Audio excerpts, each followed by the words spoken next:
reserva, gran reserva, colheita selecionada, reservado. Afinal, o que todas essas expressões querem dizer num rótulo de um vinho? Olá, eu sou Wagner Gabardo, da Alta Gama Escola de Sommelier, e hoje a gente vai dar algumas dicas sobre como interpretar rótulos na compra dos vinhos. Muitas vezes o excesso de palavras acaba confundindo o consumidor, e paira aí no senso comum de que todo vinho que diga reserva necessariamente passou por carvalho pelo menos um ano dentro de barrica. Bom, a gente explica para você como isso funciona aqui nesse vídeo do Plural.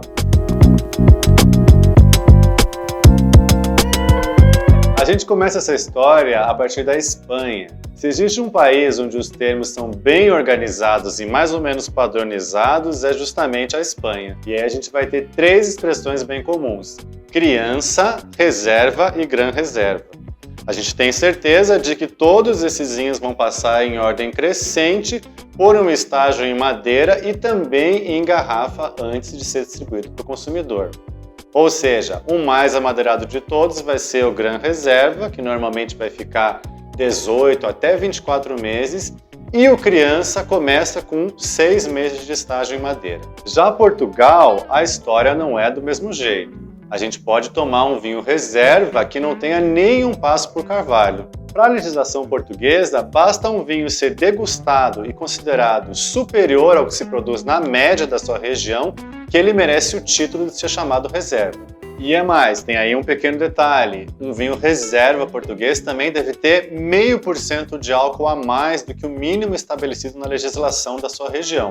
Na Itália, a gente vai ter duas expressões mais comuns: riserva e superiore.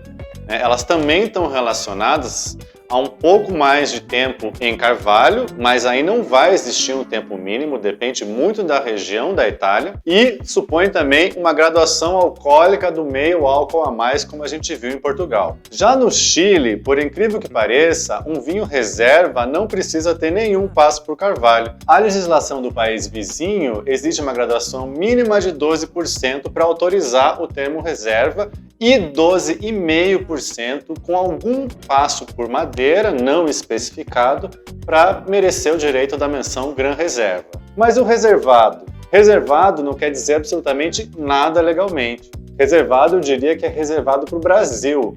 Normalmente esse termo foi um termo inventado pelas grandes vinícolas que exportam em massa para o mercado brasileiro para identificar a sua linha de vinhos de entrada, que muitas vezes acabou confundindo o consumidor que passou a associar essa palavra com qualidade. E finalmente você deve se perguntar, então um vinho que diga reserva ou superior vai ser necessariamente melhor do que aquele que não diz nada?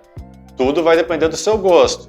Se você preferir vinhos com sabor mais amadeirado ou um pouco mais quentes no paladar, procure essas menções no rótulo. Para falar de uma região que casa muito bem o vinho com repouso em madeira, eu gosto muito da região de Rioja, lá na Espanha. Esses são os vinhos que vão necessariamente, parte do estilo deles, envelhecer um tempo em carvalho, que vai dar uns aromas bem gostosos de chocolate, cacau, tabaco, misturado com a fruta, né?